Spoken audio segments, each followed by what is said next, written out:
মদ্যপান, ধূমপান ও মাদক সেবন স্বাস্থ্যের পক্ষে ক্ষতিকারক। এটি ক্যান্সারের কারণ। সৃষ্টির আদিকাল থেকেই পাপের আধার মানবজাতির প্রলয় ডেকে এনেছে বারে বারে ভিন্ন রূপে। সে পাপ কখনো লোভের, কখনো কামের, কখনো বা লাস্যময়ের ছলনায়, যার ফলস্বরূপ জন্ম হয় কোনো দানবের, আর শুরু হয় শুভ আর অশুভের ভয়ঙ্কর লড়াই। নমস্কার, আমি ব্রতদীপ। রহস্যের অন্ধকারে ইউটিউব চ্যানেলে আমাদের আজকের নিবেদন লেখক হেমন্ত দত্তের কলমে কালিকা তান্ত্রিক ও জোড়াদান। ভিক্ষাং দেহি। ডাকটা শুনে সুরমা দরজাটার দিকে তাকালো। দেখল জটা জুটোধারী একজন লোক কাঁধে একটা ঝোলা নিয়ে দাঁড়িয়ে। সুরমা হাতের কাজটা ফেলে রেখে একটা পাত্রে বেশ কিছুটা চাল আর আনাজ নিয়ে ধীর পায়ে নামলো পিঁড়ি থেকে। পিঁড়িটা উঠোনটা থেকে বেশ কিছুটা উঁচু, 2 ধাপ বেয়ে নামতে হয় মাটির উঠোনটায়। ভারী পেটটা নিয়ে সুরমা খুব সাবধানে নামলো উঠোনটায়। পেটের বাচ্চাটা যেন নড়ে উঠল বেশ কিছুটা। শুকনো মাটির ছোট্ট উঠোন পেরিয়ে যেতেই হাঁপিয়ে উঠল সুরমা। সুরমা কাছে যেতেই জটাধারী লোকটা ঝোলার মুখটা ঈষৎ ফাঁক করে একই রকমভাবে বলল, ভিক্ষাং দেহি। সুরমা আলতো চোখে তাকালো জটাধারী লোকটার মুখটার দিকে। কিন্তু লোকটার চোখের দিকে তাকিয়েই সুরমার বুকটা যেন কেঁপে উঠল তিরতির করে। কি ভীষণ, কি তীক্ষ্ণ দৃষ্টি নিয়ে সে দেখছে তাকে। কিন্তু কেন? সুরমার যেন মনে হলো লোকটা তার তীক্ষ্ণ দৃষ্টি দিয়ে তার ভেতরটা পর্যন্ত পড়ে ফেলতে চাইছে। বুকের ভেতরটায় আবারও কোনো এক অজানা অনুভূতি শিরশির করে বয়ে গেল। জটাধারী লোকটা ভিক্ষা নিয়ে ঝোলার ভেতর থেকে একটা ফল বের করে সুরমার হাতে দিয়ে বলল, এটা গ্রহণ করো মা। সুরমা ফলটার দিকে তাকিয়েই চমকে গেল। একটা আপেল, কিন্তু আপেলটার রং সবুজ। এ কথা ঠিক, কদিন ধরেই তার আপেল খেতে খুব ইচ্ছে করছে। সে কথা সে জানিয়েও ছিল তার স্বামীকে, কিন্তু এই গায়ে গঞ্জে এরকম অসময়ে আপেল আর কোথায় বা পাবে? তবে এরকম সবুজ রঙের আপেল জীবনে কখনো দেখেনি সুরমা। সুরমাকে চুপ করে থাকতে দেখে জটাধারী লোকটি আবার গম্ভীর স্বরে বলল, কি হলো মা? এটা গ্রহণ করো। তোর তো ওই কদিন খুব এটাই খেতে ইচ্ছে করছে। হ্যাঁ, এটাকে জলে ভালো করে ধৌত করে ভক্ষণ করবি। সুরমা ঈষৎ কাঁপা হাতে ফলটা নিল। মনে মনে ভাবল, কে এই জটাধারী লোকটা? এ কি করেই বা জানলো তার মনের ইচ্ছে? জটাধারী লোকটি সুরমার দিকে তাকিয়ে মৃদু হেসে বলল, কিরে, ভাবছিস আমি কে? আমি কালিকা তান্ত্রিক। আর তোর মনের ইচ্ছে ধরে নে ঈশ্বরই আমায় জানায়। আজ আসি রে মা। এই বলেই যাবার জন্য পা বাড়াতে গিয়েও সে থেমে গেল। কালিকা তান্ত্রিকের চোখ এখন সুরমার হাতে ধরা ফলটাতে স্থির হয়ে আছে। সুরমাও চকিতে তাকালো হাতে ধরা ফলটার দিকে, আর তাকাতেই তার বুকের ভেতরটা ভয়ে চুপসে গেল। হাতে ধরা সবুজ আপেলটা কালচে বর্ণ ধারণ করেছে। কালিকা তান্ত্রিক ক্রুদ্ধ দৃষ্টিতে তাকালো সুরমার দিকে। সুরমার পেটের ভেতর অজাত সন্তানও সেই দৃষ্টিতে যেন চুপসে গেল। কালিকা তান্ত্রিক বজ্র গম্ভীর স্বরে বললেন, কার পাপ নিজের পেটে বহন করছিস? কাকে ঠকাচ্ছিস তুই? কে এই সন্তানের পিতা? সুরমার গলা ভয়ে শুকিয়ে কাঠ হয়ে গেল, কিন্তু সে কিছু বলবার আগেই পিছন থেকে ভারী এক পুরুষ কণ্ঠ ভেসে এলো। কে রে তুই পাগল? বাড়িতে একা মেয়ে ছেলেকে পেয়ে ভড়কি দেবার মতলব? চালাকি মারানো হচ্ছে, বেরো এখান থেকে। এই বলেই কালিকা তান্ত্রিকের লাল কৌপিনের প্রান্তটা ধরে হ্যাঁচকা টান দিল সে। কালিকা তান্ত্রিক ক্রুদ্ধ হতে গিয়েও নিজেকে সংযত করে বললেন, তুই নিশ্চয়ই এর স্বামী। তুই যাকে নিজের সন্তান বলে ভাবছিস, সে তো তোর নিজের সন্তান নয়। একটা ভণ্ডামি মারার জায়গা পাসনি না? এইসব অন্য জায়গায় কপচাবি, দূর হয়েছে এখান থেকে। বলেই কালিকা তান্ত্রিকের পেটে সজোরে একটা লাথি মারল সে। কালিকা তান্ত্রিক ছিটকে পড়লেন দূরে, কাঁধের ঝোলাটাও মাটিতে ছিটকে পড়ল। ভিক্ষার চাল আনাজগুলো ছিটকে পড়ল সামনের রাস্তায়। সুরমার স্বামীর রাগ যেন তাতেও কমল না, আবারও ছুটে গিয়ে কালিকা তান্ত্রিকের কৌপিনটা খামচে ধরে তাকে টেনে তুলল মাটি থেকে। তারপর আরও কিছুটা টানতে টানতে নিয়ে গেল। আর যেন কোনো দিন বাড়ির ধারে কাছে না দেখি, তাহলে তাহলে কেটে ফেলবো ব্যাটা ভণ্ড জটাধারী। কালিকা তান্ত্রিক শান্ত স্থির দৃষ্টিতে তাকালেন সুরমার স্বামীর দিকে। তারপর ধীর অথচ তীক্ষ্ণ স্বরে বললেন, আমি আসবো না রে, একদিন তোদেরকেই যেতে হবে আমার কাছে। সেদিন পাগলের মতো খুঁজে বেড়াবি আমায়। জেনে রাখ, আজ থেকে তোদের এই খোঁজা শুরু হয়ে গেল। আর এই খোঁজা শেষ হবে সেদিনই, যেদিন আমার চরণে আবার গিয়ে আশ্রয় নিবি। আর এটাও জেনে রাখ, খুব শিগগিরই তোর স্ত্রী এক দানবের জন্ম দিতে চলেছে, যে দানব গ্রাস করবে একটু একটু করে তোদেরকে, গোটা গ্রামকে। সাবধান, খুব সাবধান, সে আসছে, পাপের ফল হিসেবে জন্ম নিচ্ছে সে। খুব সাবধান, খুব সাবধান। এই বলেই ধীর পায়ে সামনের রাস্তা ধরে অদৃশ্য হয়ে গেলেন কালিকা তান্ত্রিক। আর কালিকা তান্ত্রিকের কথাগুলো যেন গম গম করে ভাসতে ভাসতে বাতাসে মিলিয়ে গেল। শুধু কথাগুলো বর্ষার ফলার মতো গেঁথে রইল সুরমার বুকে। সুরমার স্বামী সুরমার দিকে এগিয়ে এসে বলল, একদম তুমি এই বুজরুগি টুজরুগিতে বিশ্বাস করো না তো। তোমাকে একা পেয়ে ভয় দেখাতে চাইছে আজে বাজে কথা বলে। চলো ঘরের ভিতরে যাই, যত সব আলতু ফালতু লোক, কোথা থেকে সব আসে। বলতে বলতেই সে ঘরের ভেতরে চলে গেল। শুধু সুরমা ওখানেই স্থির হয়ে দাঁড়িয়ে রইল এক বুক ভয় নিয়ে। কোনো এক তান্ত্রিকের অভিশাপের ভয় তার মধ্যে এখন, কোনো এক অজাতর দানব রূপে জন্মগ্রহণের ভয়, কোনো এক গোপন সত্য প্রকাশ পাবার ভয়। সেদিন সন্ধে গড়াতেই সুরমার প্রসব বেদনা উঠল। বিকেল থেকেই শরীরটা ভীষণ হাঁসফাঁস করছে। সুরমার স্বামী তখনই গেছে ধাইমার বাড়ি, কিন্তু কোনো কারণে এখনো ফিরে আসেনি। সুরমার মনের ভেতরটা তাই ছটফট করছে আরো। কালিকা তান্ত্রিকের কথাগুলো বারবার মনের পর্দায় দুলে দুলে উঠছে। দাঁতে দাঁত চেপে প্রসব বেদনাটা সহ্য করে আস্তে আস্তে বিছানা থেকে নামলো সুরমা। হাঁসফাঁস করা শরীরটা নিয়ে বাইরে বেরিয়ে এলো। দেখল তার দেওর মলয় কঠিন মুখ করে দাঁড়িয়ে আছে। সুরমা তার দিকে কিছুটা এগিয়ে গিয়ে বলল, দেখো তো, তোমার দাদা ধাইমাকে নিয়ে এখনো ফিরলো না কেন? মলয় উদাস মুখে বলল, আরে আসবে ঠিক, হয়তো ধাইমার দেখা পায়নি। মলয়ের উদাস ভাবটা দেখেই সুরমার মেজাজটা চড়ে গেল। তাই কিছুটা ঝাঁঝিয়ে উঠে বলল সে, একবার বেরিয়ে খোঁজ নেওয়া যায় না নাকি? যে আসছে তার জন্য কি তোমার কোনো দায় নেই? কথাটা শুনেই মলয়ের চোখ দুটো ধক করে জ্বলে উঠল। কিছু একটা বলতে গিয়েও থেমে গেল সে। তারপর বাইরে যাওয়ার জন্য উঠোনে নামল, কিন্তু উঠোনে কয়েক পা যেতেই থেমে গেল সে। দেখল তাদের দরজা পেরিয়ে তারু কাকা প্রায় দৌড়ে আসছে। মলয়কে দেখেই হাঁপাতে হাঁপাতে বলল, মলয়, এক্ষুনি শীতল দিঘির ঘাটে চল, তোর দাদার দেহটা ভেসে উঠেছে জলে। মলয় কিছুটা অবাক হয়ে জিজ্ঞেস করল, মানে? তারু কাকা কান্না জড়ানো গলায় বলল, ওরে, তোর দাদা আর নেই রে। দাদা নেই। এই কথাটা সুরমার কানে যেতেই সে মুখে প্রচণ্ড একটা আওয়াজ করে পড়ে গেল মাটিতে। মলয় দৌড়ল সেদিকে, দেখল সুরমা জ্ঞান হারিয়ে ফেলেছে। মলয় বুঝতে পারল না ঠিক কোন দিকটা সে সামলাবে এখন।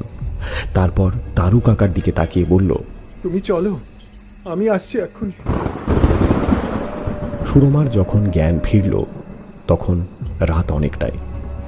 বেশ কয়েকজন মহিলা সেখানে উপস্থিত হয়েছে। তারা নিজেদের মধ্যে চাপা স্বরে কথা বলছে। আরও খানিকটা পরে আবারও প্রচণ্ড প্রসব বেদনা শুরু হলো তার, কিন্তু এবারে যেন পেটের ভেতর থেকে সব কিছু ছিঁড়ে বের হয়ে আসতে চাইছে। সুরমা আর পারছে না, যন্ত্রণা তার মুখ দিয়ে প্রচণ্ড আওয়াজ করে বের হয়ে আসছে। এখন উপস্থিত মহিলাদের কপালেও চিন্তার ভাঁজ।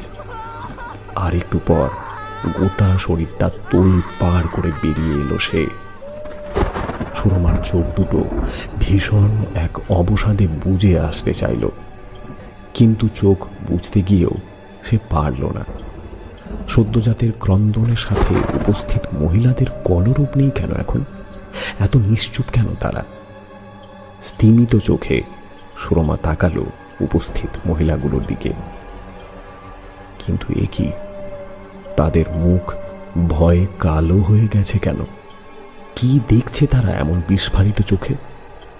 সুরমার কৌতূহলী চোখ আপনা হতেই ঘুরে গেল সদ্যজাতের দিকে, আর রক্তমাখা শিশুটাকে দেখে সুরমার বুক ভয়ে কেঁপে উঠল।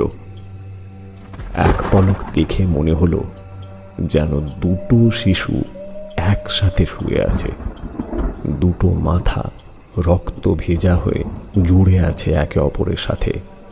কিন্তু তার থেকেও ভয়ঙ্কর তাদের হাত পাগুলো। একটা ছোট্ট শিশুর হাত পা এমন দীর্ঘ নখরযুক্ত হতে পারে? চোখ দুটো থেকেও যেন আগুন ঠিকরে বের হয়ে আসছে। সুরমার বুক থেকে ভয় আর কান্না যেন ঠেলে বের হয়ে আসতে চাইল। কানের পর্দায় ভেসে উঠল কালিকা তান্ত্রিকের সেই অভিশাপ। সেই শেষ করার কাজ কি তবে শুরু হয়ে গেছে তার স্বামীকে দিয়েই? কিন্তু এবার কার পালা? চরম আতঙ্ক আর ভীষণ এক কষ্টে আবারও চোখ বুঝল সুরমা। মনে মনে শুধু ভাবল, মা হিসেবে তার এখন কি করণীয়? এই দানবকে লালিত পালিত করা নাকি? রাত তখন বেশ গভীর। গোটা বাড়িটা চাপ চাপ অন্ধকারে ঢাকা। একটু আগেই মলয় ফিরেছে দাহকার্য সম্পন্ন করে। দরজার কাছে এসে সুরমা এবং সদ্যজাতের খবর নিয়ে গেছে। রাত আরও খানিকটা গড়াবার জন্য অপেক্ষা করতে লাগলো সুরমা। সে সিদ্ধান্ত নিয়ে ফেলেছে কি করবে সে। প্রসব যন্ত্রণা উপেক্ষা করে উঠে পড়ল সুরমা। এই অভিশাপের অবসান তাকেই করতে হবে, আর কাউকে কোনো দানবের শিকার সে হতে দেবে না। তার আগেই ঘুম পাড়াতে হবে এই দানবকে। একটা পাত্রে বেশ খানিকটা নুন আর অন্য হাতে সেই সদ্যজাতকে আঁকড়ে ধরে অন্ধকার টোপকে এগিয়ে চলল সুরমা। একবার ভাবল মলয়কে সঙ্গে নেবে, কিন্তু পর মুহূর্তেই ভাবল না, মলয়কে কিচ্ছু জানানো যাবে না যদি সে এই কাজে তাকে বাধা দেয়। কারণ এই সন্তানের উপর মলয়েরও থাক। এখন সুরমা এসব নিয়ে ভাবতে চায় না। তার সামনে এখন কঠিন পরীক্ষা। আলতো হাতে উঠোনের দরজাটা খুলে বাইরের অন্ধকারে পা বাড়ালো সুরমা। ঘন অন্ধকার টোপকে সে এগিয়ে চলল তার অভীষ্ট পূরণ করবার জন্য। তলপেটটা তার একবার যন্ত্রণায় কুঁকড়ে উঠল। দাঁত চেপে সেটাকে দমন করল সে। কোলে আঁকড়ে থাকা সদ্যজাত একবার কাঁদতে চাইল, কিন্তু সে কান্না বের হয়ে আসবার আগেই সুরমা দৃঢ় মুষ্টিতে চাপা দিল সেটাকে। তারপর যতটা সম্ভব দ্রুত গিয়ে পৌঁছল শীতল দিঘির ঘাটে। মাত্র কয়েক ঘন্টা আগেই এখানেই তার স্বামীর মৃতদেহটা ভাসতে দেখা গিয়েছিল কোনো অলৌকিক কারণে। ঘাট থেকে পশ্চিম দিকে আরও খানিকটা এগিয়ে গিয়ে থামল সুরমা। সদ্যজাত আর নুনের পাত্রটাকে সে নামিয়ে রাখল মাটিতে। আরও একবার এই অন্ধকারে তাকালো সে সদ্যজাতের দিকে। আর অদ্ভুত বিভৎস চেহারা আর ওই নখযুক্ত হাত পাগুলো দেখে বুকের ভেতরটা আগের মতোই কেঁপে উঠল সুরমার। দ্রুত নিজেকে গুছিয়ে কোমরে গোঁজা খুরপিটা বের করল সে। তারপর শরীরের সমস্ত শক্তি দিয়ে খুঁড়তে লাগলো দিঘির পাড়ের মাটি। বেশ কিছুক্ষণের চেষ্টায় কয়েক হাত মাটি সরে কবরের মতো জায়গাটা তৈরি হলো। খুরপিটা দিঘির জলে ছুঁড়ে ফেলে একটু থামলো সুরমা। একবার মুখটা হাঁ করে সে নিঃশ্বাস নিল। আর পারছে না সে, শরীরের সমস্ত শক্তি তার ফুরিয়ে আসছে। এবার বুক থেকে একটা কান্না যেন উগড়ে আসতে চাইছে। চিবুক কঠিন করে নিজেকে সংযত করল সুরমা। তারপর কাপড়ের একটা প্রান্ত বেশ খানিকটা ছিঁড়ে ফেলল। কাপড় ছেঁড়ার সেই শব্দটাই যেন রাতের নিস্তব্ধতাকে টুকরো টুকরো করে দিল। কাপড়ের লম্বা টুকরোটা দিয়ে সুরমা শক্ত করে বেঁধে দিল শিশুর জোড়া মুখ। তারপর ছটফট করতে থাকা অবয়বটাকে ধীর ভঙ্গিতে সে নামিয়ে দিল কবরের ভেতর। পাত্রে রাখা নুনটাকে দ্রুত উপুর করে দিল শিশুটার শায়িত দেহটার উপর এবং ততোধিক দ্রুত হাতে মাটিগুলো দিয়ে চাপা দিল কবরটাকে। তারপর অন্ধকারের মধ্যে পা বাড়ালো। একজনকে যে তাকে খুঁজে পেতেই হবে, না হলে কারও রক্ষে নেই। কিন্তু কোথায় পাবে তাকে?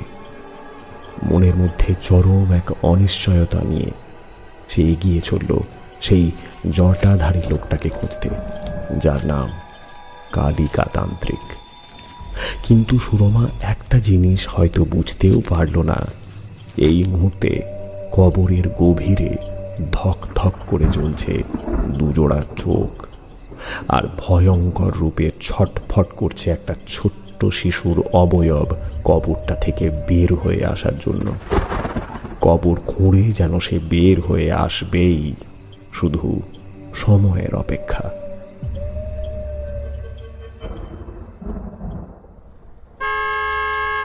কিরে, ঠিক রাস্তাতেই যাচ্ছিস তো? দেখি শীতল দিঘি যেতে গিয়ে যেন আবার শীতলকুচিতে চলে যাস না। মাহির কথাটা শুনেই গাড়িটা থামালো প্রকাশ। ফোনটা অন করে গুগল ম্যাপ দেখে নিল একবার। তারপর মাহির দিকে ঘুরে বলল, হ্যাঁ, ঠিক দিকেই যাচ্ছি। আর কিছুটা গেলে একটা মোড় পড়বে। তারপর মোড় থেকে ডান দিকে আরও 3 কিমি ভিতরে ঢুকতে হবে। আর কিছুটা গেলে তো অ্যামাজনের জঙ্গলে পৌঁছে যাব। মুখটা তেতো করে বলল পল্টন। মাহি বেশ কিছুটা খিঁচিয়ে বলল, তখনই বলেছিলাম এই ল্যাথখোরটাকে নিস না, গোটা কাজের চৌপাট করে ছাড়বে। আরে আমি কি করলাম? সে দুপুর থেকে তো শুনছি আরেকটু গেলেই। সেই জন্য বললাম, ঠিক আছে ভাই, চল আমি বরং একটা গান ধরি। প্রকাশ মৃদু হেসে গাড়িটায় স্টার্ট দিল। পল্টনও গিটারটায় ট্যাং ট্যাং করে একটা টান দিল। মাহি চাপা স্বরে বলল, এবার কানের মাথা খাবে। কিন্তু পল্টন সেসবকে পাত্তা না দিয়ে তার স্বভাব সিদ্ধ হেঁড়ে গলায় শুরু করলো গান। আমরা করি ভুল অগাধ জলে, ঝাঁপ দিয়ে জুঝিয়ে পাইকুল, আমরা করি ভুল। প্রকাশ জানে এক্ষুনি মাহির সাথে এটা নিয়ে একটা ঝামেলা লাগবেই, তাই একবার ঘাড় ঘুরিয়ে পল্টনকে তোল্লা দিল প্রকাশ। কি সুর, কানেতে মনেতে ইয়েতে সবেতেই যেন গেঁথে গেঁথে যাচ্ছে। পল্টন কথাটার সঠিক অর্থ ধরতে না পেরে ভারী কি একটা ভাব নিয়ে স্টাইল মেরে বলল, क्या करूं यार, सबको आती नहीं, मेरी जाती नहीं। মাহি চোখ একটু বড় করে খড়খড়ে গলায় বলল, কি সুর! পল্টন একই রকম স্টাইল মেরে বলল, समाज में नहीं आता, छोटी बच्ची हो क्या? পল্টনের ভাবভঙ্গি দেখে প্রকাশ আর মাহি দুজনেই আওয়াজ করে হেসে উঠল। মাহি দুলতে দুলতে বলল, ও পারিস বাবা তুই। মাহি আরও কিছু বলতে যাচ্ছিল, কিন্তু ঠিক তখনই প্রকাশ সজোরে গাড়িটায় ব্রেক কষল। মাহি হুমড়ি খেয়ে পল্টনের গিটারটার ওপর প্রায় পড়তে পড়তে সামলে নিল নিজেকে। শুধু হাতটা গিয়ে গিটারের তারগুলোতে আছড়ে পড়তেই ঝ্যাং করে একটা আওয়াজ হলো। পল্টনও নিজেকে সামলে নিয়ে বলল, কি হলো বে, এরকম স্টান মারছিস কেন? প্রকাশ ঘাড়টা একটু তেরচা করে ঘুরিয়ে বলল, কে কে ওটা পেরিয়ে গেল বলতো? পেরিয়ে গেল? কে? কোন দিকে? মাহি বেশ কিছুটা কৌতূহল নিয়ে জিজ্ঞেস করল। ওই ওই রাস্তার মোড়টায়। প্রকাশ ঈষৎ কাঁপা স্বরে বলল। মাহি আর পল্টন দুজনেই গাড়ির জানলা দিয়ে বাইরে তাকালো, কিন্তু সন্ধে গড়ানো আবছা আলোয় দেখতে পেল না কাউকেই। পল্টন প্রকাশের দিকে তাকিয়ে বলল, কই, কেউ তো নেই। প্রকাশ সামনের দিকে তাকালো, দেখল রাস্তার মোড়টায় অন্ধকার গুঁড়ি দিয়ে নামছে, কিন্তু সেখানে কেউ নেই। ব্যাপারটা কি হলো? একটু আগেই যে একজন মহিলাকে সে দেখল রাস্তার মাঝে দাঁড়িয়ে, কেমন যেন দৃষ্টিটা তার, কে জানে। নিজের মনেই মাথা নেড়ে গাড়িটা আবার চালাতে শুরু করলো প্রকাশ। রাস্তার বাঁকটা পেরিয়ে আরও কিমি তিনেক রাস্তা পার হয়ে দু একজনকে জিজ্ঞাসাবাদ করে তারা পৌঁছল শীতল দিঘির পাড়ে। এই সেই দিঘি, যার চারপাশের মাটি খুঁড়ে বের করে আনতে হবে প্রত্নতাত্ত্বিক উপাদান। পল্টন নাক শীতকালেও প্রকাশ আর মাহি জানে অমিতাভ স্যারের রিসার্চ ভুল হতে পারে না।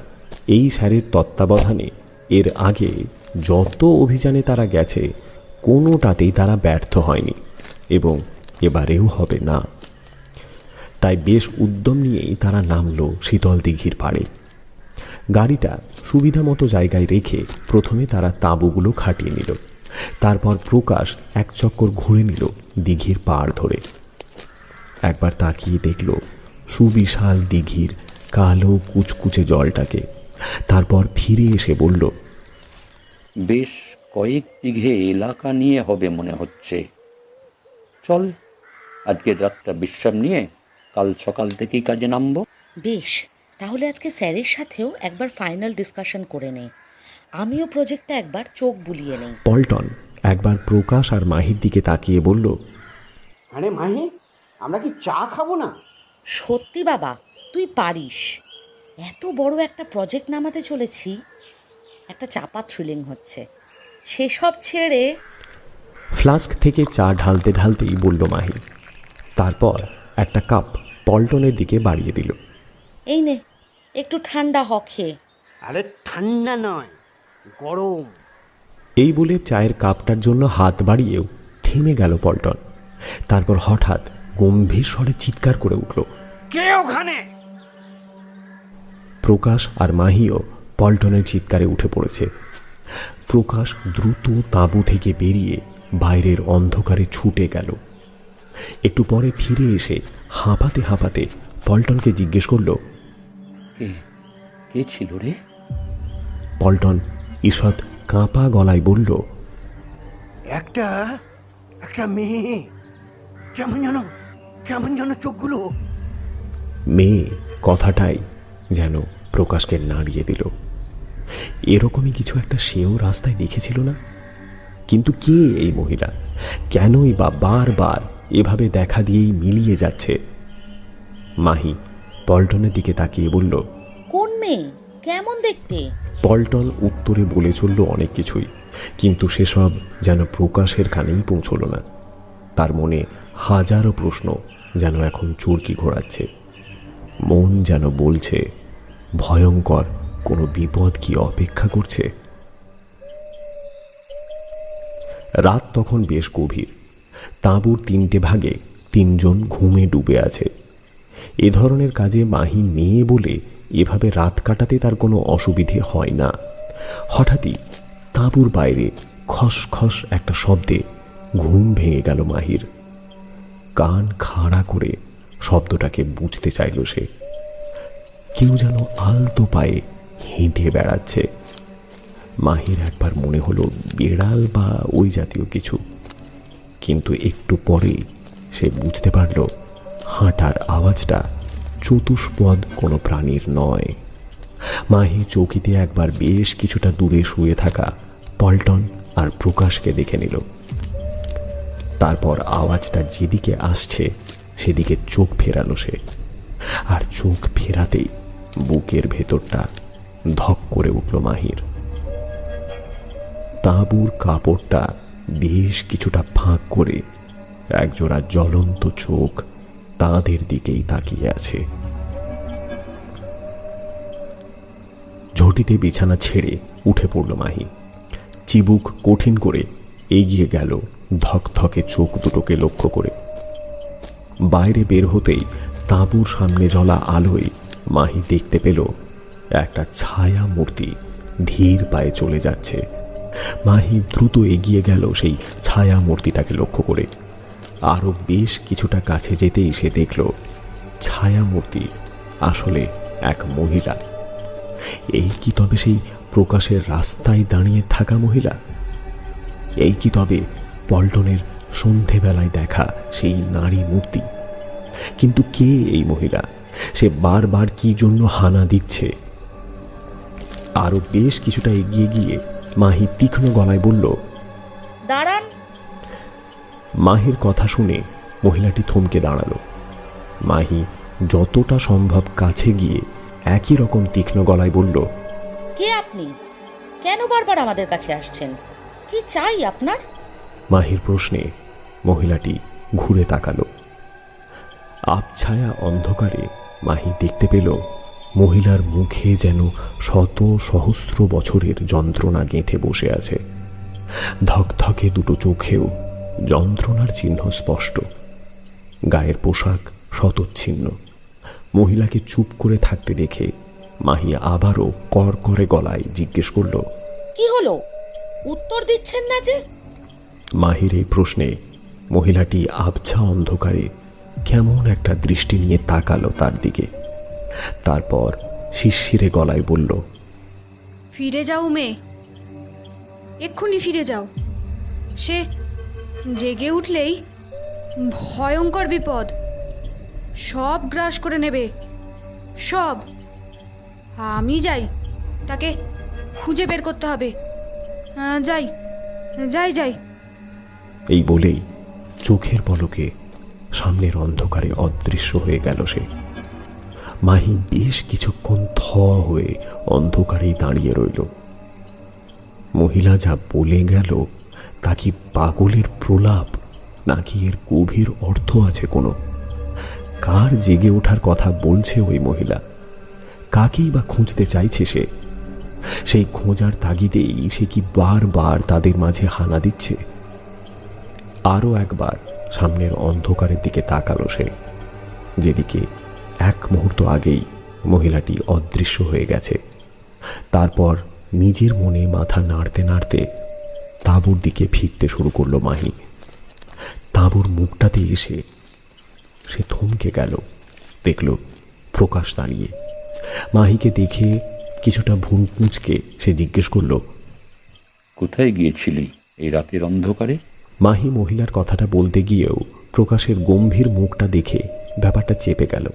মনে মনে ঠিক করল কালকে বুঝিয়ে সুঝিয়ে বলা যাবে।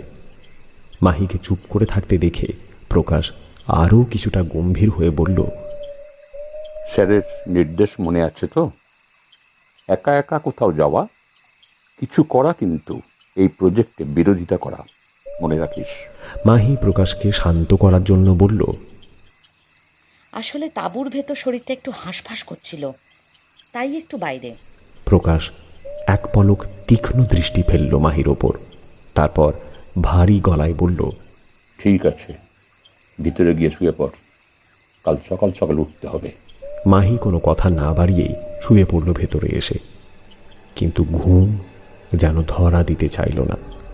চোখের সামনে এক উদ্ভ্রান্ত মহিলার শত সহস্র বছরের যন্ত্রণাক্লিষ্ট মুখটা ভেসে উঠল বারবার। বারবার তার সেই সাবধান বাণী, ফিরে যাও মেয়ে, এক্ষুনি ফিরে যাও, বাজতে লাগলো কানে। পাশ ফিরে শুলো মাহি, কিন্তু চোখ যেন বুঝতেই চাইছে না, মন যেন বলছে কিছু একটা ঘটতে চলেছে, এবং সেটা খুব ভয়ঙ্কর কিছু।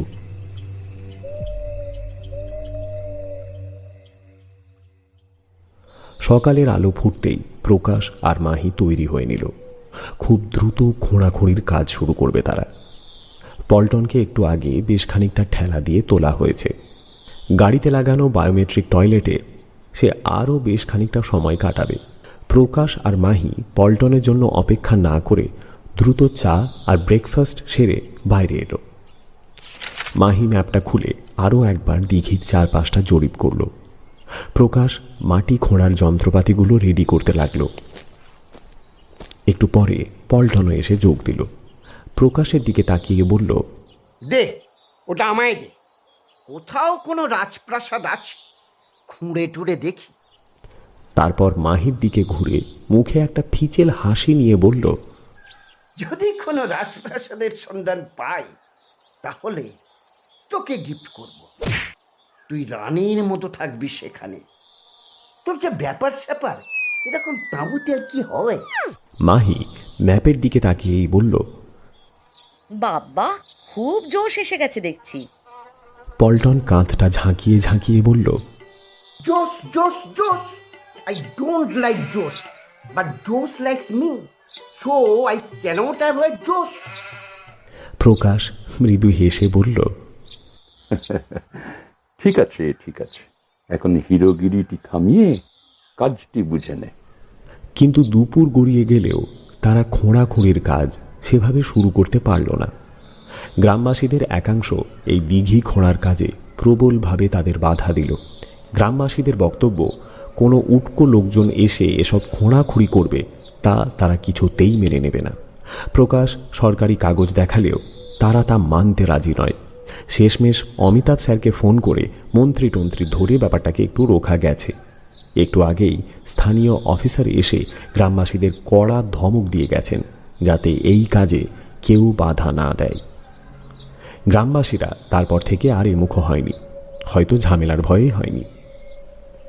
সব মিটে যাওয়ার পর প্রকাশ মাহি আর পল্টনের দিকে তাকিয়ে বলল, যন্ত্রপাতিগুলো এখানেই থাক, আমরা দুপুরের খাওয়াটা সেরে একটু বিশ্রাম নিয়ে আবার শুরু করব। মাহি আর পল্টনও এতে একমত। তাই খাওয়া দাওয়া শেষে বিশ্রাম নিয়ে যখন তারা শুরু করলো তখন দুপুর অনেকখানি বিকেলের দিকে এগিয়ে গেছে। প্রকাশ, মাহি আর পল্টন বেশ কিছুটা জায়গা ছোট ছোট করে ভাগ করে শুরু করলো খোঁড়ার কাজ। কিন্তু বেশ কিছুক্ষণ পর পল্টনের মনে হলো সে যে জায়গাটায় খুঁড়ছে সেখানে যেন কিছু একটা আছে। মাটির নিচে কিছু একটা যেন নড়ছে প্রবলভাবে। কি হতে পারে? কোনো এক অজানা কারণেই যেন পল্টনের বুকের ভেতরটা দুলে উঠল।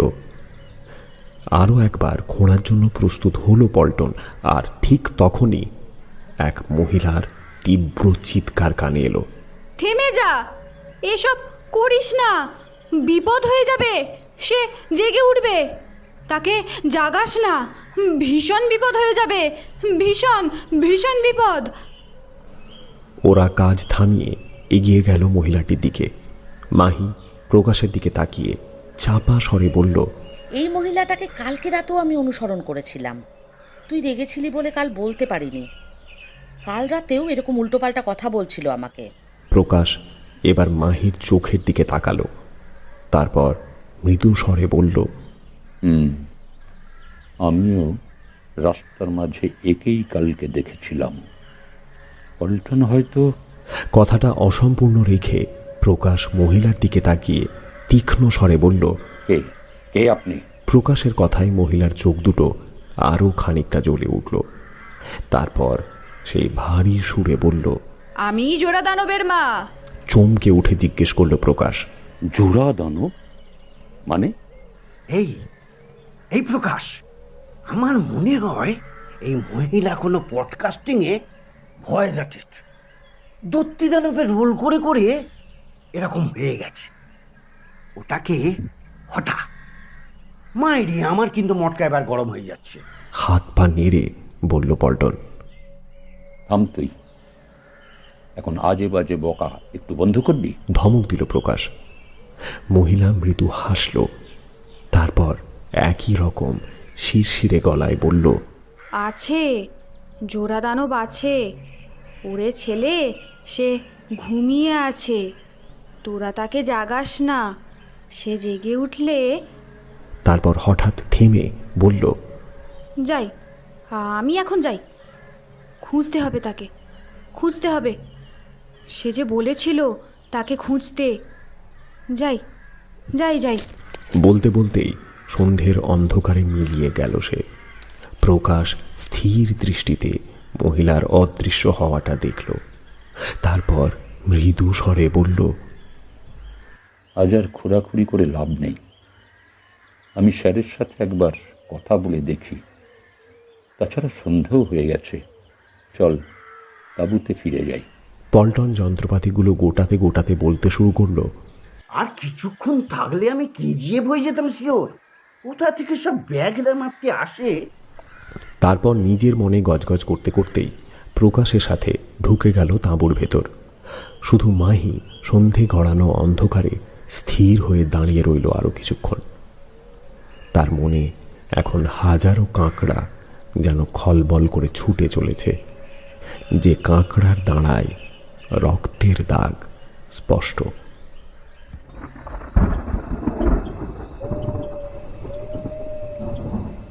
রাতের ঘন কালো চাদর ছেয়ে আছে চারপাশের পৃথিবীতে। নিস্তব্ধতাও এখন বড় জমাট। হঠাৎ কাছাকাছি কয়েকটা কুকুরের ঘেউ ঘেউ চিৎকারে নিস্তব্ধতা যেন ভেঙে গেল। তার সাথে প্রকাশের ঘুমটাও ভেঙে গেল। কুকুরের ডাকগুলো যেন কেমন লাগছে, যেন কেউ আসছে। কান খাড়া করে শব্দটা শুনতে চাইল প্রকাশ, কিন্তু কুকুরের ডাক ছাপিয়ে আরো একটা ডাক প্রকাশের কানে এসে বিঁধল। কাকের ডাক। এত রাতে কাকের ডাক কি করে সম্ভব? বুকের ভেতরটা কেমন যেন করে উঠল প্রকাশের। চোখ বুঝতেই এখন যেন ভয় লাগছে তার। একটু পরেই থেমে গেল সব আওয়াজ। আবারও জমাট এক নিস্তব্ধতায় ছেয়ে গেল চারপাশ। আর ঠিক তারপরই হাড় মাংস চেবানোর কচমচ একটা শব্দ কানে এসে লাগলো। লাফিয়ে উঠে পড়ল প্রকাশ। বাইরে নিশ্চিত কোনো সাপদ হানা দিয়েছে। তার শিকার চিবিয়ে খাওয়ার আওয়াজ এটা। একবার পল্টন আর মাহির দিকে তাকালো প্রকাশ। দেখল তারা যে যার মতো ঘুমিয়ে আছে, অর্থাৎ বাইরের কোনো আওয়াজই এদের কানে পৌঁছয়নি। টর্চটা হাতে নিয়ে বাইরের অন্ধকারে পা বাড়ালো প্রকাশ। কান পেতে হাড় চেবানোর কচমচ শব্দটা শুনতে চেষ্টা করল। একটু পরেই বুঝতে পারল শব্দটা আসছে দিঘির পাড় থেকে। টর্চের আলোটা ফেলে সেদিকে এগিয়ে গেল প্রকাশ। আর বেশ কিছুটা যেতেই যে দৃশ্যটা দেখল সে, তাতে তার বুক ফাঁকা হয়ে গেল। পল্টন দিঘির পাড়ের যেখানটায় মাটি বেশ কিছুটা খোঁড়াখুঁড়ি করছিল, ঠিক সেখানে বসে আছে একটি বীভৎস প্রাণী। প্রাণীটা দেখতে মানুষের মতো হলেও ঠিক মানুষ নয়। প্রাণীটির জোড়া মুখ থেকে এক জোড়া লকলকে জিভ বের হয়ে এসেছে, আর সেই জিভ দিয়ে সে চেটে চেটে খাচ্ছে শিকারের গলা থেকে গড়িয়ে পড়া লাল রক্ত। চোখগুলো থেকে যেন আগুনের ফুলকি বের হচ্ছে। কি এটা? কোনো প্রাণী নাকি দানব? তখন ওই মহিলা কি এরই জেগে ওঠার কথা বলছিল? কিন্তু ওই মহিলা কেন নিজেকে এরকম একটা দানবের মা বলছিল? এই বীভৎস ভয়ঙ্কর প্রাণীটার সাথে তার কি সম্পর্ক? না, অনেক কিছুই জানতে হবে তাকে। এবং অনেক কিছু জানাতে হবে অমিতাভ স্যারকে। কিন্তু তার থেকেও জরুরি হলো মাহি আর পল্টনকে নিরাপদে ফিরিয়ে নিয়ে যাওয়া এখান থেকে। কিন্তু সত্যি কি পারবে প্রকাশ তাদের নিরাপদে ফিরিয়ে নিয়ে যেতে, নাকি তার আগে এই ভয়ঙ্কর দানবের শিকার হবে তাদের তিনজনের কেউ? মনের ভেতর ভীষণ এক আশঙ্কা গুড়গুড় করে উঠল প্রকাশের। ধীর পায়ে অন্ধকার টপকে একটু একটু করে ফিরতে লাগলো সে তাঁবুর দিকে। চোখে তখনও আটকে কোনো এক ভয়ঙ্কর দানবের রক্ত চেটে খাওয়ার বিভৎস দৃশ্য, আর কানে বাজছে হাড় চেবানোর কচমচ শব্দ। বুকের ভেতরটা যেন ভয়ে চুপসে এলো প্রকাশের। প্রচণ্ড একটা ভয় যেন গলায় পাথরের মতো আটকে গেছে। বুকের মধ্যে সেই প্রচণ্ড ভয় আর আতঙ্ক নিয়ে তাঁবুতে এসে প্রায় নিঃশব্দেই শুয়ে পড়ল প্রকাশ। স্থির চোখে তাকিয়ে রইল তাঁবুর ছাদের দিকে, মনে মনে প্রার্থনা করল, হে ঈশ্বর, আমাদের রক্ষা করুন। সকাল হতেই উঠে পড়ল প্রকাশ। দ্রুত চা আর ব্রেকফাস্ট সেরে নিয়ে তৈরি হয়ে নিল। মাহি শুয়ে শুয়েই চোখ কচলাতে কচলাতে বলল, কি রে, এই সকালে কোথাও যাবি নাকি? প্রকাশ জামার বোতামটা লাগাতে লাগাতে বলল, একটু বাইরে যাব, কয়েকটা জিনিস আনতে হবে। তাছাড়া খাবার দাবারের জন্য সবজিপাতিও ফুরিয়ে গেছে, সেগুলো জোগাড় করতে হবে। মিথ্যাগুলো নিজের কানেই যেন কট করে লাগলো প্রকাশের। এ ধরনের কাজে এর আগে কখনোই তাকে মিথ্যার আশ্রয় নিতে হয়নি, কিন্তু আজ আর কোনো উপায় নেই তার। কালকে রাতের ওই ভয়ঙ্কর ঘটনাটা বললে পল্টন আর কিছুতেই এখানে থাকবে না। মাহিও হয়তো চলে যেতে চাইবে এখান থেকে। গোটা প্রজেক্টটাই তখন ফেলিয়ার হয়ে যাবে। তাছাড়া কালকে রাতের ওই ভয়ঙ্কর দৃশ্যটা কালকে ওই রাতের অন্ধকারে যতটাই বিশ্বাসযোগ্য বলে মনে হয়েছিল, আজ সকালের এই ঝকমকে আলো ফুটে উঠতে আর পাখির কিচিরমিচির শব্দের মধ্যে সেসব যেন চোখের ভুল বলেই মনে হচ্ছে প্রকাশের। খুব ভোরে আরও একবার চুপি চুপি প্রকাশ গিয়েছিল সেই জায়গাটা দেখতে, কিন্তু তেমন কিছুই চোখে পড়েনি তার। আর এগুলোই তার মনের দ্বন্দ্বটাকে আরও বাড়িয়ে দিয়েছে। তাই কোনো কিছু করার আগে ওই মহিলাটিকে খুঁজে বের করতে হবে, জানতে হবে অনেক কিছুই। ছোট ডাফল ব্যাগটা কাঁধে তুলে নিল প্রকাশ। তারপর পল্টন আর মাহি দুজনকেই উদ্দেশ্য করে বলল, আমি আসছি, ফিরতে হয়তো সন্ধে হয়ে যাবে। আজ আর দিঘির দিকে যাবার দরকার নেই, কাজটা একটু বন্ধ রাখছি। স্যারের সাথে তেমন কথাই হয়েছে। মাহি ভ্রু কিছুটা কুঁচকে বলল, মানে হঠাৎ কাজ বন্ধ কেন? ফিরে এসে সব বুঝিয়ে বলছি। প্রকাশ প্রসঙ্গটা এড়াবার চেষ্টা করল। মাহি আরও কিছু বলতে যাচ্ছিল, কিন্তু তার আগেই পল্টন ঘুম জড়ানো গলায় বলল, যাচ্ছিস যখন আমার জন্য এক প্যাকেট সিগারেট নিয়ে আসবি, একটা ফুরিয়ে গেছে। আচ্ছা। এই বলেই যতটা সম্ভব দ্রুত গতিতে প্রকাশ এসে গাড়িতে চড়ল। তারপর ততোধিক দ্রুত গাড়িটা স্টার্ট দিয়ে এগিয়ে চলল সেই রহস্যময় মহিলার খোঁজে। সারা দিন কেটে গেল, কিন্তু প্রকাশ সেই মহিলার খোঁজ কোথাও পেল না। রাস্তায় দু একজনকে জিজ্ঞেস করেও বিশেষ কোনো লাভ হলো না। সকলেই পাগলি বলে এড়িয়ে গেছে মূলত। কিন্তু প্রকাশের যেন মনে হচ্ছে তারা ইচ্ছে করেই ওই মহিলা সম্পর্কে তাকে কিছুই জানাতে চাইছে না। কিন্তু শত চেষ্টা করেও প্রকাশ কারণটা ধরতে পারছে না কিছুতেই। কেন তারা এভাবে এড়িয়ে যেতে চাইছে? এসব ভাবতে ভাবতে গাড়িটা একটু আনমনেই চালাচ্ছিল প্রকাশ। হঠাৎই কেউ একটা হুমড়ি খেয়ে পড়ল তার গাড়ির ঠিক সামনে, আর প্রকাশ সজোরে গাড়িটাকে ব্রেক কষল। প্রকাশ মনে মনে ভাবল, এই নির্জন রাস্তায় হঠাৎ কে এসে পড়ল গাড়ির সামনে। দ্রুত গাড়ি থেকে নেমে দৌড়ে গেল সে সামনে। দেখল এক মহিলা। ছুটে গিয়ে তাকে তুলতেই চমকে গেল প্রকাশ। এ তো সেই মহিলা যাকে এতক্ষণ পাগলের মতো হন্যে হয়ে সে খুঁজছিল। গাড়ির আঘাতে মহিলার কপালটা বেশ খানিকটা কেটে গেছে, রক্ত গড়াচ্ছে সেখান থেকে। মহিলার গলা দিয়ে ক্ষীণ একটা স্বর ভেসে এলো, পেয়েছি, তাকে খুঁজে পেয়েছি।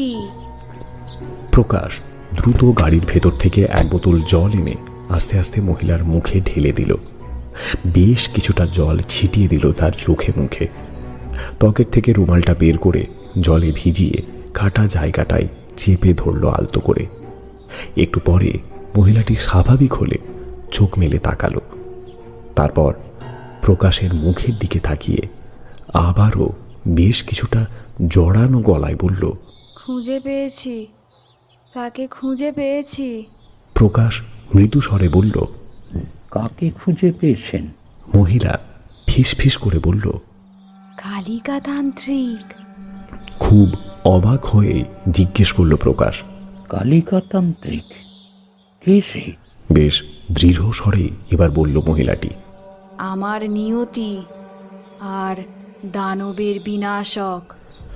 দানব কথাটাই যেন প্রকাশের বুকে ধড়াম করে কেউ হাতুড়ি পেটালো। তাই কিছুটা গম্ভীর স্বরে সে বলল, আপনি কি এখন সেখানেই যাচ্ছেন? মহিলাটি প্রকাশের কথায় আলতো একটা হাসি দিয়ে বেশ কিছুটা ভারী স্বরে বলল, হ্যাঁ রে, যেতে তো হবেই, না হলে ওই জোড়া দানব জেগে উঠবে, আর সে জেগে উঠলেই সব যে শেষ হয়ে যাবে রে, সব। বড় পাপ করেছি যে, তার প্রায়শ্চিত্তি করতে হবে না? মহিলাটির কথাগুলো যেন প্রকাশকে কোনো এক রহস্যের বাঁধনে জড়িয়ে দিচ্ছে। কিছুই বুঝতে পারছে না সে, এসবের অর্থ কি। প্রকাশ তাই ভ্রু কিছুটা কুঁচকে বলল, কোন পাপের কথা বলছেন আপনি?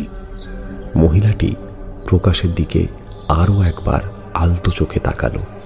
তারপর মৃদু স্বরে বলল, সে অনেক পাপ, নিজের মুখে বলতেও সেসব ঘেন্না হয়, খুব ঘেন্না হয়। আমি যাই, তার চরণে ঠাঁই নি, না হলে এ পাপ ধোবে না। বলেই দ্রুত উঠে সামনের জঙ্গলে অদৃশ্য হয়ে গেল সে। প্রকাশ একবার মহিলার যাওয়ার পথটার দিকে তাকালো, আর তারপর ধীর পায়ে ফিরতে লাগলো গাড়ির দিকে। কিন্তু প্রকাশ তখনও জানতো না তাঁবুতে তার জন্য কত বড় একটা ঘটনা অপেক্ষা করছে। সন্ধে আরো কিছুটা গড়িয়ে গেল প্রকাশের ফিরতে ফিরতে। তাঁবুতে ফিরে দেখল মাহি বিরক্তি নিয়ে বসে আছে। প্রকাশ ব্যাপারটা বুঝতে না পেরে হাসতে হাসতেই বলল, কি রে, মুখটা ওই রকম তেতো মার্কা করে রেখেছিস কেন? ও, প্রজেক্টটা বন্ধ রাখতে হয়েছে বলে? মাহি আঙুল বাড়িয়ে বলল, আরে না, পল্টনের কীর্তিটা একবার দেখ। প্রকাশ মাহির দেখানো জিনিসটার দিকে তাকিয়েই চমকে উঠল। পল্টনের সামনে একটা শিশুর কঙ্কাল, আর পল্টন সেটাকে গভীর মনোযোগ দিয়ে দেখে যাচ্ছে। কঙ্কালের দুটো মাথা, হাতগুলো স্বাভাবিক শিশুর হাতের মতো নয়, যেন ভীষণ রকমের লম্বা। আঙুলের ডগেও যেন রক্তের আভা। প্রকাশ তাই কিছুটা চিৎকার করে বলল, পল্টন, এটাকে কোথায় পেলি? আরে বাবা, এটাই তো আমার ক্যালমা। বেটা এতদিন দিঘির পাড়ে শুয়েছিল, কালকে খুঁড়তে খুঁড়তে হঠাৎ ঠং করে একটা আওয়াজ পেয়েছিলাম, কিন্তু কাল যা সব ঘটে গেল তাই আর দেখা হয়নি জিনিসটা কি ছিল। আর সুযোগ বুঝে তুলে আনলাম। দেখ প্রকাশ, মালটার মায়েরই দুটো মাথা, বেঁচে থাকলে হেব্বি বুদ্ধিমান হতো। আমি শিওর এ বেটা ফার্স্ট চান্সেই জয়েন্ট ক্র্যাক করতো। দুলে দুলে কথাগুলো বলে গেল পল্টন। পল্টনের এ ধরনের কথায় প্রকাশের রাগটা যেন আরো বেড়ে গেল। তাই বেশ কিছুটা চিৎকার করে বলল সে, তোকে বারণ করেছিলাম না খোঁড়াখুড়ি করতে। আরে আমি কি কম বারণ করেছি? ও সেসব শুনলে তো। গড়গড়ে একটা গলায় বলল মাহি। পল্টন হেসে কিছু একটা বলতে যাচ্ছিল, কিন্তু তখনই দেখল কঙ্কালের চোখগুলো যেন ধক করে জ্বলে উঠল। বাপরে! বাপরে বলে বেশ কিছুটা পিছিয়ে গেল পল্টন। প্রকাশ আর মাহি দুজনেই ছুটে গেল পল্টনের দিকে। মাহি পল্টনের কাছে গিয়ে বেশ কিছুটা কাঁপা গলায় বলল, কি হলো? ওরকম করলি কেন? পল্টন মাহির মুখের দিকে একটু হাঁ করে তাকিয়ে থেকে বলল, ওটার চোখগুলো থেকে যেন ধক করে আগুন বের হয়ে এলো। পল্টনের কথায় প্রকাশের চিবুক কঠিন হয়ে গেল। সে দারুণভাবে বুঝতে পারছে ভয়ঙ্কর এক বিপদকে পল্টন নিজের হাতে আমন্ত্রণ করে এনেছে। মহিলার বলা কথাগুলো বুকের ভেতর অনুরণিত হতে লাগলো প্রকাশের। দানব জেগে উঠবে। তাই বেশ কিছুটা কড়া স্বরে বলল, ওটাকে যেখান থেকে এনেছিস ফিরিয়ে দিয়ে আয়, এক্ষুনি যা। পল্টন যন্ত্রচালিতের মতো উঠে পড়ল। তারপর কঙ্কালটাকে তুলে নিয়ে বেরিয়ে গেল ধীর পায়ে। মাহি শুধু স্থির দৃষ্টিতে নির্বাক হয়ে তাকিয়ে রইল প্রকাশের দিকে। প্রকাশ ভারী স্বরে বলল, কিছু মনে করিস না, আমার মনে হচ্ছে এই প্রজেক্ট এখানেই থামিয়ে দিতে হবে। কিন্তু প্রকাশের কথা শেষ হওয়ার আগেই বাইরে পল্টনের বুক ফাটানো আর্তনাদ ভেসে এলো। মাহি আর প্রকাশ ঊর্ধ্বশ্বাসে দৌড়ে গেল সেদিকে। আর গিয়ে যা দেখল তাতে তাদের সমস্ত শরীর অবশ হয়ে এলো। এই দৃশ্য চাইলেও তারা সারা জীবনে ভুলতে পারবে না। ছোট্ট শিশুর সেই কঙ্কাল এখন ধারণ করেছে এক দানবীয় রূপ, আর তার হাতের তীক্ষ্ণ নখর দিয়ে সে চিরে দিয়েছে পল্টনের বুকটাকে। সেখান থেকে গড়িয়ে পড়ছে তাজা রক্ত, আর সেই দানবটা তার লকলকে জোড়া জিভ দিয়ে চেটে চেটে খাচ্ছে সেই রক্তের স্রোত। পল্টনের মুখ দিয়ে তখনও চাপা একটা গোঙানি বের হয়ে আসছে। একটু পরেই দানবটা তার ধারালো দাঁতগুলো দিয়ে খুবলে নিল পল্টনের দেহের এক দলা মাংস। পল্টন শেষ আর্তনাদটা করে চিরদিনের মতো ঘুমিয়ে পড়ল ওই দানবটারই কোলে। প্রকাশের বুকের ভেতর থেকে কান্না ঠেলে বের হয়ে আসতে চাইল। দিক বিদিক ভুলে বোধবুদ্ধি হারিয়ে প্রকাশ একবার ছুটে যেতে গেল পল্টনের দিকে, কিন্তু মাহি দৃঢ় হাতে টিপে ধরল প্রকাশের হাত। প্রকাশ আর মাহি শুধু পাথর হয়ে দেখল ওই ভয়ঙ্কর দানবটা কেমন করে একটু একটু করে গ্রাস করছে পল্টনের শরীরটাকে।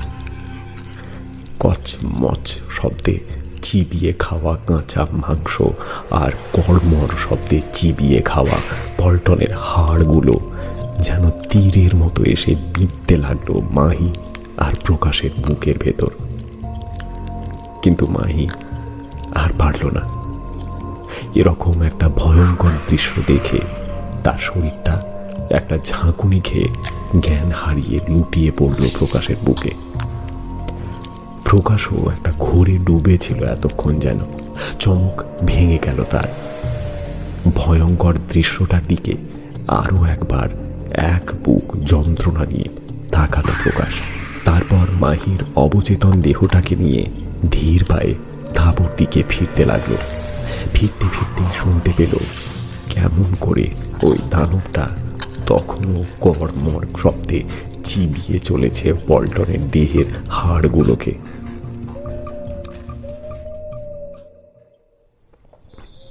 সকালের আলো ফুটতেই প্রকাশ আর মাহি দ্রুত তৈরি হয়ে গাড়িতে উঠল।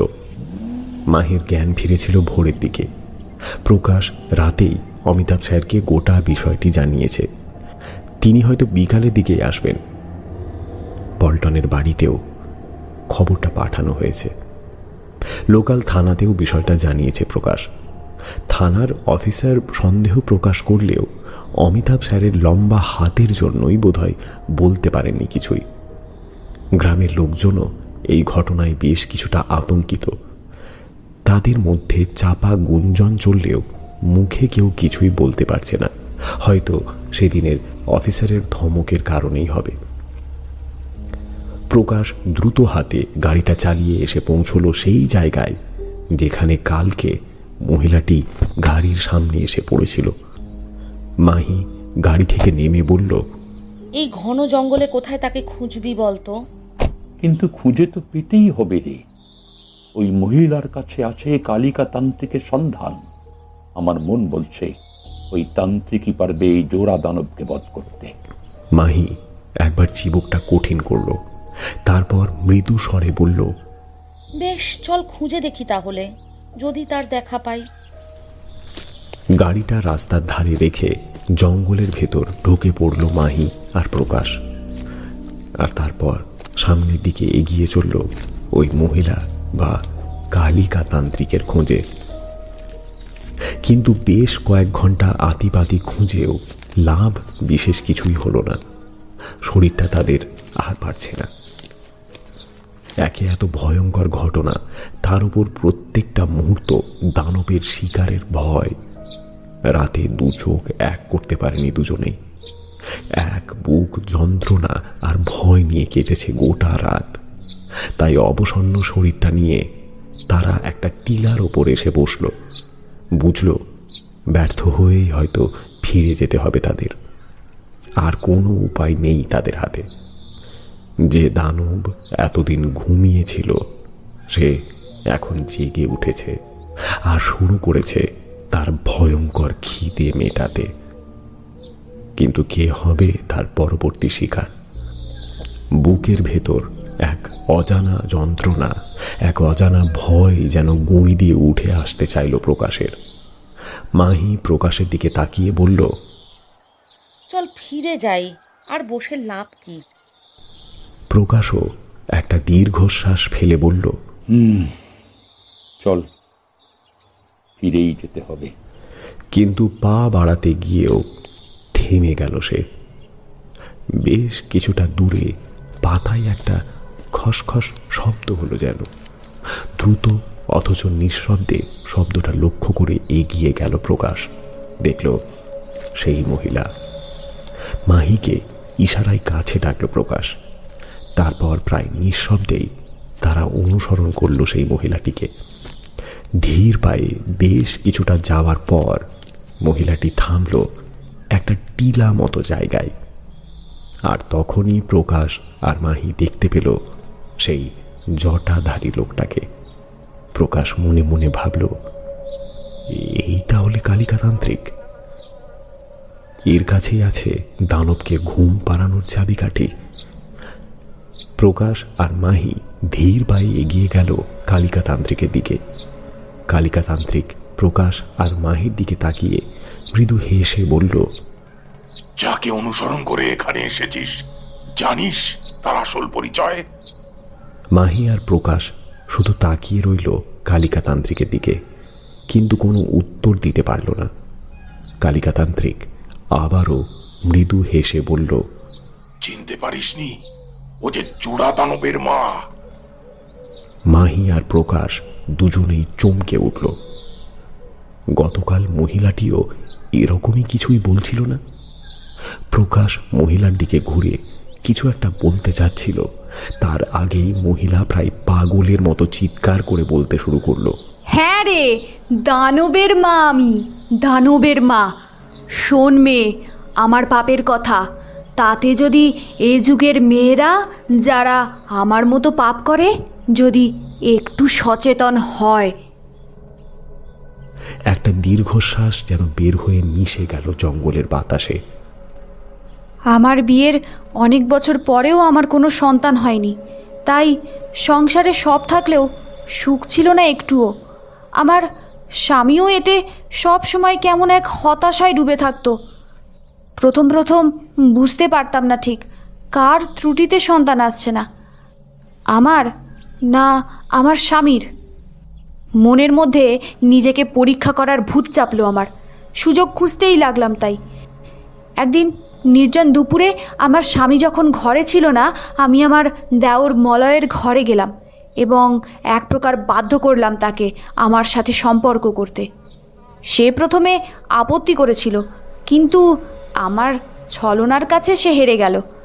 আমার শরীরে টেনে নিলাম তাকে।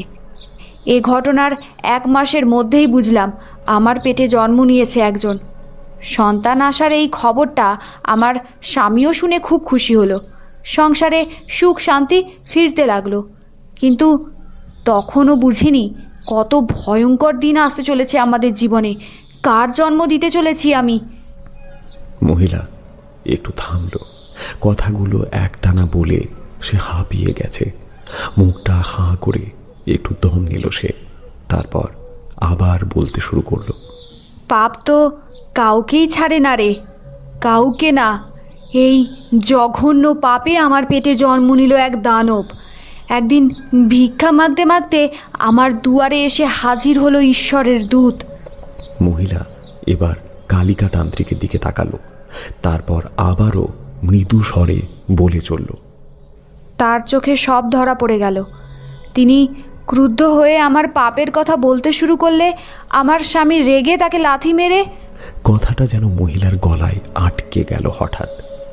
একটু থেমে সে আবার বলল, সেদিন সেই ঈশ্বরের দূত বলেছিল একদিন তার খোঁজ করতেই হবে, কিন্তু কবে কোন পাপাচারী সাধুর বাণী শোনে আমরাও তখন উপলব্ধি করতে পারিনি। তাই ফলস্বরূপ জন্ম নিল এক দানব। কিন্তু আমি সেদিনই তাকে ঘুম পাড়িয়ে দিয়েছিলাম ওই শীতল দিঘির পাড়ে। কিন্তু তোদের এত করে বারণ করার পরেও তোরা তাকে ঘুম ভাঙিয়ে তুলে আনলি। আর যে কারো রেহাই নেই রে, কারো রেহাই নেই, কারো না। বলেই পাগলের মতো বিড়বিড় করতে করতে মহিলা বেশ কয়েকটা গাছের সারি টপকে অদৃশ্য হয়ে গেল। প্রকাশ যেন এবার অনেক কিছুই বুঝতে পারছে। আর এটাও বুঝতে পারছে কেন গ্রামবাসীরা সেদিন তাকে ওভাবে বাধা দিতে চেয়েছিল, আর কেনই বা মহিলা সম্পর্কে জানতে চাইলে এড়িয়ে যাচ্ছিল সকলেই। মহিলাটি চলে গেলে প্রকাশ আগ্রহী মুখে তাকালো কালিকা তান্ত্রিকের দিকে। চোখে একটা জিজ্ঞাসা নিয়ে বলল, কিন্তু কি এই জোড়া দানব? কি তার আসল পরিচয়? কালিকা তান্ত্রিকের মুখে আবারও এক রহস্যময় হাসি খেলে গেল। তিনি মৃদু স্বরে বললেন, শোন তবে, কোক আর বিকোক হলো কলির সেনাপতি। শাস্ত্র মতে এরাই একদিন কলকির বিরুদ্ধে যুদ্ধে কলিকে সহায়তা করবে। কলি হলো পাপের আর এক নাম। সে যখন আসবে সারমেয়র চিৎকারে ভরে যাবে চারিদিক। কাকের চিৎকারে কেঁপে উঠবে আকাশ। ভীষণ ঝড় ধেয়ে আসবে। প্রলয় নেমে আসবে এই পৃথিবীতে। ধরে নে, এই পৃথিবীতে সেই পাপ ক্রিয়ার বহিঃপ্রকাশ হিসেবে তাদের আগমন শুরু হয়ে গেছে। প্রকাশের চোখে ওই ভয়ঙ্কর দানবের জোড়া মাথাটা ভেসে উঠল। কানে বাজল পল্টনের শেষ মুহূর্তের আর্তনাদ। মনে মনে ভাবল, তাই কি এত অদ্ভুত চেহারা ওই দানবের? তাই কি এমন জোড়া মাথা আর লকলকে এক জোড়া জীব, যে জীব দিয়ে সে গ্রাস করবে একটু একটু করে গোটা মানব জাতিকে? তাই কি রাতে কাকের ডাক আর কুকুরের চিৎকার শোনা যাচ্ছে? এরাই কি তাহলে কোক আর বিকোক রূপে আবির্ভূত হয়েছে? কিন্তু কিভাবে দমন করা যাবে এই কোক বিকোক তথা এই জোড়া দানবকে? মাহি হয়তো প্রকাশের মনের কথাটা ধরতে পেরেছে, তাই কালিকা তান্ত্রিকের দিকে তাকিয়ে মৃদু স্বরে বলল, এই দানবকে বধ করার কি কোনো উপায় নাই? কালিকা তান্ত্রিক মৃদু হেসে বললেন, কলির সেনাপতিদের বধ করবার উপায় তো একটা বের করতেই হবে। তবে চিন্তা করো না, কিছু একটা ব্যবস্থা আমি করব। দেখি শ্রীহরি কোন পথ দেখায়। তোমরা এখন ফিরে যাও। আমি ঠিক রাত্রি 8টার সময় যাব। আর কয়েকটা জিনিস বলছি, তার ব্যবস্থা করে রেখো। এখন এসো তোমরা, যাও। আরও বেশ কিছুটা পরে প্রকাশ আর মাহি ফিরে এলো নিজেদের তাঁবুতে। শরীর আর মন দুটোই অবসন্ন তাদের, কিন্তু তারা এখনো জানে না আর কয়েক ঘন্টা পর কোন ভয়ঙ্কর লড়াইয়ের সাক্ষী হতে চলেছে তারা। তাদের মনে তাই পাক খেয়ে চলেছে প্রতিনিয়ত একটাই প্রশ্ন, কে জিতবে এই লড়াইয়ে? রাত্রি 8টার বেশ কিছুটা আগেই এলেন কালিকাতান্ত্রিক। কালিকাতান্ত্রিকের চোখ দুটো যেন আগুনের শিখার মতো জ্বলছে, তার চিবুক কঠিন। প্রকাশের দিকে তাকিয়ে বেশ কিছুটা গম্ভীর স্বরে বললেন, যে জিনিসগুলোর ব্যবস্থা করতে বলেছিলাম সেগুলো তৈরি আছে তো? প্রকাশ ঈষৎ মাথা নেড়ে একটা ছোট্ট পুঁটুলি বাড়িয়ে দিল কালিকাতান্ত্রিকের দিকে। কালিকাতান্ত্রিক দিঘির পাড়ে যেতে যেতে প্রকাশ আর মাহির দিকে তাকিয়ে বললেন, আমি হোম কুণ্ড তৈরি করছি, তোমরা কাঠের টুকরোগুলো নিয়ে এসো। কালিকাতান্ত্রিক পা বাড়াতেই মাহি মৃদু স্বরে জিজ্ঞেস করল, সে আসবে না? কালিকাতান্ত্রিক গভীর এক দৃষ্টি নিয়ে তাকালেন মাহির দিকে। এক মুহূর্ত ভাবলেন কিছু, তারপর মৃদু হেসে বললেন, মায়েদের গতিবিধি সন্তানেরা কি বুঝতে পারে রে? বলেই বড় বড় পা ফেলে চলে গেলেন তিনি। কালিকাতান্ত্রিক চলে গেলে প্রকাশ একটা ছোট্ট দীর্ঘশ্বাস ফেলল। তারপর মাহির দিকে তাকিয়ে বলল, চল কাঠগুলো জড়ো করি। দিঘির পাড়ে বেশ কিছু জায়গা পরিষ্কার করে হোমকুণ্ড স্থাপন করা হয়েছে। কালিকাতান্ত্রিক একটা চামড়ার আসনে বসে বেশ কিছু প্রয়োজনীয় জিনিস সাজিয়ে রাখছেন হোমকুণ্ডুর সামনে। প্রকাশ আর মাহি নীরবে দাঁড়িয়ে দেখে চলেছে কালিকাতান্ত্রিকের কার্যকলাপ। অমিতাভ স্যার বিশেষ একটা কারণে আজ আসতে পারেননি, কাল সকালে আসবেন জানিয়েছেন। কালিকাতান্ত্রিকের এই দানব পথের প্রক্রিয়ার কথা প্রকাশ একেবারেই এড়িয়ে গিয়েছে। মাহি একবার প্রকাশের দিকে তাকালো। প্রকাশ দেখল মাহির চোখে এক আতঙ্কের ঢেউ খেলে চলেছে। একটু পরেই কালিকাতান্ত্রিক অগ্নিকুণ্ডে অগ্নিসংযোগ করলেন। প্রকাশের মনে হলো হোমকুণ্ডে অগ্নিসংযোগের সাথে সাথে দিঘির জল যেন উত্তাল হচ্ছে। আবছা অন্ধকার থেকে ভেসে আসছে ক্ষীণ একটা গর্জন। মাহি কালিকাতান্ত্রিকের মুখের দিকে তাকালো, দেখল সেখানে এক রহস্যময় হাসি খেলা করছে। একটু পরে কালিকাতান্ত্রিক গম্ভীর স্বরে শুরু করলেন মন্ত্রোচ্চারণ।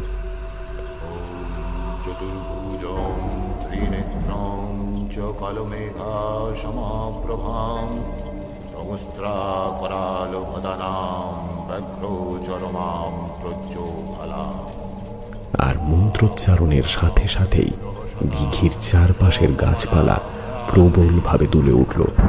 হাওয়া বইতে শুরু করলো শনশন করে। আগুন দাও দাও করে লাফিয়ে উঠল। আর ঠিক তখনই দিঘির পাড় থেকে উঠে এলো সেই জোড়া দানব। চোখ দিয়ে বের হয়ে আসছে আগুনের লেলিহান শিখা। মুখ বিস্তৃত ভয়ঙ্কর গর্জন যেন কানে তালা পরিয়ে দিচ্ছে সকলের। দীর্ঘ লম্বা নখরযুক্ত হাতগুলো নিয়ে বড় বড় পা ফেলে সে এগিয়ে আসছে কালিকাতান্ত্রিকের দিকে। প্রকাশ আর মাহি বুঝল শুভ আর অশুভের সেই চিরাচরিত ভয়ঙ্কর লড়াই এবার শুরু হতে চলেছে। কোক আর বিকোক তথা ওই জোড়া দানব আরো হিংস্র রূপ ধরে এগিয়ে এলো কালিকাতান্ত্রিকের দিকে। কালিকাতান্ত্রিকের মন্ত্রোচ্চারণ আরো তীক্ষ্ণ হয়ে গেল এবার। দানবটা আরো বেশ কিছুটা এগিয়ে এসে নখরযুক্ত লম্বা হাতটা বাড়িয়ে ধরতে গেল কালিকাতান্ত্রিককে। আর ঠিক তখনই প্রচণ্ড চিৎকার করে অন্ধকার ফুঁড়ে বের হয়ে এলো সেই মহিলা। আমি 10 মাস পেটে ধরে যে দানবের জন্ম দিয়েছি সেই পাপের বিনাশ আমিই করব। তারপর কেউ কিছু বোঝার আগেই যজ্ঞকুণ্ড থেকে একটা জ্বলন্ত কাঠ নিয়ে সজোরে আঘাত করলো ওই জোড়া দানবের মাথাটা লক্ষ্য করে। এরকম হঠাৎ ঘটে যাওয়ায় দৃশ্যটা দেখে অবশ হয়ে দাঁড়িয়ে রইল প্রকাশ আর মাহি। কানে এসে শুধু লাগলো কালিকা তান্ত্রিকের মন্ত্রোচ্চারণ। চোখ শুধু পাথর হয়ে দেখতে লাগলো কেমন করে এক মা তার নিজের হাতে বধ করতে চাইছে তার দানব সন্তানকে। মহিলার এই আঘাতে জোড়া দানব বেশ কিছুটা পিছিয়ে গেল। একবার হিংস্র দৃষ্টিতে সে দেখল মহিলাকে, আর তারপর লকে এক জোড়া জিভ বের করে ধেয়ে এলো মহিলার দিকে। মহিলা হাতের জ্বলন্ত কাঠ নিয়ে মুখে ভয়ঙ্কর এক আওয়াজ তুলে আবারও আঘাত করল ওই দানবটাকে। কালিকাতান্ত্রিক মন্ত্র থামিয়ে মহিলার দিকে তাকিয়ে গুরু গম্ভীর স্বরে নির্দেশ দিলেন, যতক্ষণ দুজনে একসাথে থাকবে ওদের পথ কিছুতেই সম্ভব নয়। ওদের জোড়া দেহের মাঝখানে আঘাত হানতে হবে। মহিলা একবার স্থির চোখে তাকালো কালিকাতান্ত্রিকের দিকে, তারপর মুখে আবারও প্রচণ্ড একটা আওয়াজ করে জ্বলন্ত কাঠটা ভীষণ তেজে ছুটে গিয়ে আঘাত করলো কালিকাতান্ত্রিকের ওই নির্দেশিত অংশে। আর সাথে সাথেই জোড়া দানবের দেহটা প্রচণ্ড একটা আওয়াজ করে দুই টুকরো হয়ে ছিটকে পড়ল মাটিতে। আর মহিলা তার জ্বলন্ত কাঠটা নিয়ে দ্রুত হাতে দেহের টুকরো দুটোতে অগ্নিসংযোগ করে দিল। সাথে সাথে দাউ দাউ করে জ্বলে উঠল দেহ দুটো। কালিকাতান্ত্রিক গম গমে স্বরে উচ্চারণ করলেন, বৈশ্বনারায় বিদ মহে লালি লয় ধিমাতং অগ্নিয়া প্রচোদয়াৎ বৈশ্বনারায় বিদ মহে। প্রকাশ আর মাহি শুধু পাথর হয়ে দেখল কেমন করে কোক বিকোক নামক কলিযুগে দুই দানব একটু একটু করে পুড়ে ছাই হয়ে গেল। আর সাথে সাথেই থেমে গেল সেই ঝড়ের তাণ্ডব। দিঘির জল স্তিমিত হল। কালিকাতান্ত্রিক আসন ছেড়ে উঠে বললেন, জামা ওই ছাইটাকে হাতের মুঠোয় নিয়ে আগের জায়গায় কবর দিয়ে আয়। দানব ঘুমিয়ে থাক চিরদিনের মতো। মহিলা হাতের জ্বলন্ত কাঠটা ছুঁড়ে ফেলে ধীর পায়ে এগিয়ে গেল। তারপর দুই হাতের তালু দিয়ে তুলে নিল ছাইটা। বুকের মধ্যে জড়িয়ে ধরল সেটাকে। গলা দিয়ে তার কান্না যেন আওয়াজ করে বের হয়ে গেল। তারপর ধীর পায়ে আলো অন্ধকার টপকে সে এগিয়ে গেল শীতল দিঘির ঘাটের দিকে। অমিতাভ স্যার সকালেই চলে এসেছেন। পুলিশি ঝামেলা মিটেছে তার হাত চষেই। মাহি আর প্রকাশ তাঁবুগুলো গুটিয়ে নিয়েছে সকালে। মাহি পল্টনের গিটারটা হাতে নিয়ে স্থির হয়ে বসে আছে এখন। তার দু চোখ দিয়ে নীরবে বইছে দুটি নদীর স্রোত। প্রকাশের বুকেও যেন এক গভীর শূন্যতা এখন। প্রায় নীরবেই তিনজনে গাড়িতে গিয়ে উঠল। গাড়ি চলতে শুরু করল। গ্রামের মেঠো রাস্তার ধুলো ঢেকে দিল চারপাশ। শুধু ঢাকতে পারল না প্রকাশ আর মাহির বুকের শূন্যতাকে, যে শূন্যতা তাদের বয়ে বেড়াতে হবে জীবনের বাকি দিনগুলোতে নীরবেই। শীতল দিঘি হয়তো ভুলে যাবে অনেক কিছুই। তার জলে আবারও ঢেউ উঠবে। শুধু এই দুই বন্ধুর বুকের হাহাকার নীরব কান্না হয়ে থেকে যাবে বুকের গভীরে চিরদিনের মতো।